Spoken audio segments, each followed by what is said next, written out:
Encounters, attacks, and survival. That's what you will find on this list today. You're in for a wild ride into life below the sea as we cover part 3 of the top 10 terrifying shark sightings that could be the Megalodon. Starting off in our number 10 spot, we have the photographer. This is an encounter that occurred just last year in November. Underwater photographer Darren Verbeck was diving off of the coast of Hawaii's Big Island when he saw what he thought was a school of fish. He began to get closer, the whole photographer thing, and as he got closer he started to think that what he was actually seeing was a tiger shark. He continued to get closer, and that's when he said, quote, "I just kept looking at the head. I'm like, that is not a tiger shark." And it got closer and closer, and it just kept getting bigger and bigger and bigger. Darren continued to get closer to the shark and estimated it to be over 15 feet, which is definitely quite large. He explained that the shark was not acting in a threatening way, so he continued to take his photos and shot as much as he could before the massive shark decided to swim away. Experts explained that the shark was likely in the area because of humpback whales, and honestly, I do not want to see the shark that could take down one of those beasts. In our number 9 spot today, we have Todd Endris. Todd Endris is actually a man who was attacked by the same shark 3 different times on August 28, 2007. Todd was near Marina State Park in California when the attacks occurred. The first one didn't do too much damage, but the second one was certainly much worse. He would later go on to say, spoiler alert, he survived these attacks, he would later go on to say that during this second attack, the shark skinned his back, quote, like a banana peel. Okay, Mario Kart just turned into Nightmare on Elm Street. With the third attack, the shark attempted to eat his leg, which was still attached to his body, and this is when his kind of unlikely savior came in. It was actually a group of dolphins that decided to surround Todd, which provided enough of a distraction that he was able to ride a wave back to shore. It is definitely possible that the shark could have, and it may have, eaten one of those rescue dolphins, should it choose to. Once Todd was back on shore, despite having lost half of his blood, his friends were able to help him until rescue arrived, and from there, just 6 weeks later, he was back in the water. Sadly, Todd ended up losing his life in September of 2016 from a car crash, but it's important to note that after his attack, before his untimely death, he made it clear he held no grudge against his shark attacker. He said, quote, "We're in his realm, not the other way around." In our number 8 spot today, we have the J-Bay event finals. This shark attack is from 2015 and is one that happened on live TV, but thankfully it turned out much better than it could have. During the finals of the J-Bay event, which again was being broadcast live around the world, a shark got himself a little in over his head when he decided to try and take a bite out of 3-time world surfing champion Mick Fanning. Mick reacted a lot more bravely than I would have and started to fight back against the shark. While this was going on, another pro surfer, Julian Wilson, paddled towards the shark in order to try and help. In the end, the safety teams came out as quickly as possible to rescue the surfers and a photographer who was also out on the water, and everyone was fine, albeit probably a little shaken up. Fights broke out on the internet over whether this was a shark attack or a shark encounter, and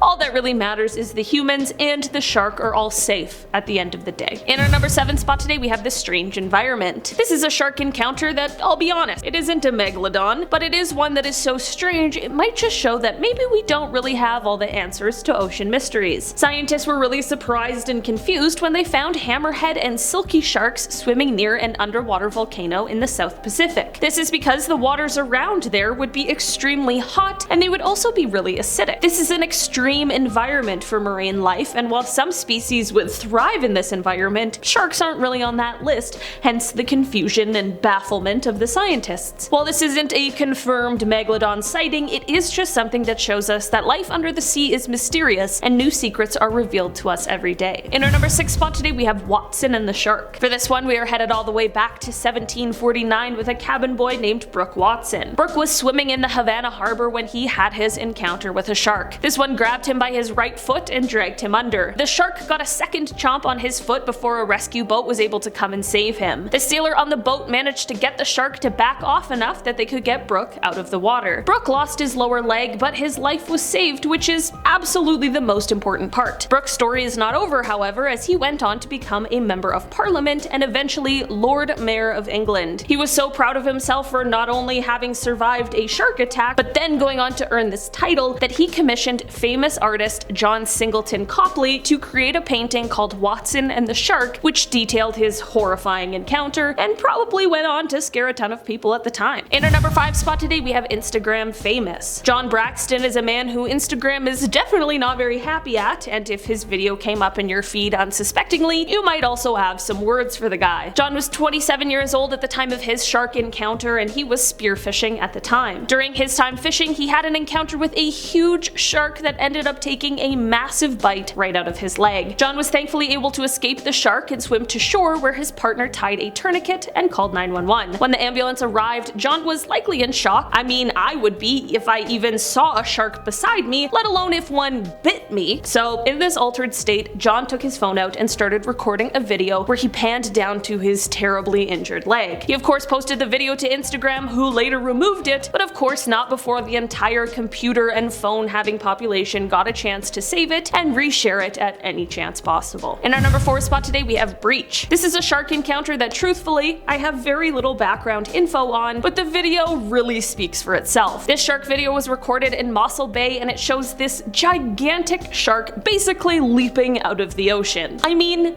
come on, imagine. That would be absolutely terrifying. People who are more well versed in shark behavior than I am have explained that this shark, despite how it looks, is actually not doing this to be threatening, and it's not a move that would be done should it be attempting to attack something. I mean, that's not entirely true. It's actually more so used in order to try and catch fast-moving prey like seals. It's relatively rare to capture a shark doing this though, because it takes so much energy for it to propel itself like this. I mean, they can reach 40 miles per hour and fly 10 feet into the air out of the water. That takes some serious strength. In our number 3 spot today, we have Achmat Hassiem. Back in 2006, Achmat and his brother were assisting lifeguards in Cape Town, South Africa, and to do this, they were helping out running different survival drills. During this one particular drill, the brother was lying in the water, pretending to be someone who needed help, and that is when a huge shark could be seen heading towards this brother that was completely unaware. Achmat saw this and was so quick thinking he knew that sharks are typically attracted to sound, which I actually didn't know, so there's a little shark trivia fact for ya. So because he knew this, he started splashing around in the water. This worked, and it led to the shark leaving his brother alone, but instead, the shark now set his sights on Achmat. It ended up grabbing him by his right leg and pulling him underwater. He was able to use his left leg to kick at the shark until it let go of him, but the shark was still able to get away with his leg below the knee. A boat was able to rush him to shore, and help arrived quickly enough to rush him to the hospital and save his life. Achmat has not let this slow him down in the slightest though. He has gone on to reach not only the 2008 Beijing Paralympic Games, but he won gold at the 2012 London Paralympic Games, which is absolutely incredible. He has also gone on to become a shark advocate, saying that he has, quote, a sense that sharks are in trouble, and who better to speak up for sharks than a shark attack survivor. In our number 2 spot today, we have Rodney Fox. Rodney Fox is a man who was thought of as one of the best spear fishermen in the world. In 1963, he was partaking in the Australian Spearfishing Championships, which were being held just south of Adelaide, when he went through what is widely regarded as one of the worst shark attacks in history. The shark he encountered bit him around the waist, which ended up puncturing his diaphragm, ripping his lungs, and crushing his rib cage. Not only this, but the attack left his organs exposed, so much so that when he finally made it back to shore, those rescuing him had to keep his wetsuit on to ensure that his insides actually stayed on the inside. Despite the fact that Rodney needed at least 4 hours of surgery and about 400 stitches, like many people who have these sorts of terrifying encounters, rather than shying away from sharks and the water, he leaned in. He actually became an advocate for sharks after this. He created the first underwater shark observatory and helped to dispel the rumors that sharks are bad, crazy, scary animals that we should all fear. In our number 1 spot today, we have Michael Coots. Back in 1997, Michael was surfing near the coast of Hawaii when he had his shark encounter. The shark decided to attack and grabbed Michael by both of his legs. Michael has gone on to explain that once the shark had a hold on him, it began swinging him back and forth like a dog would do with a toy. That is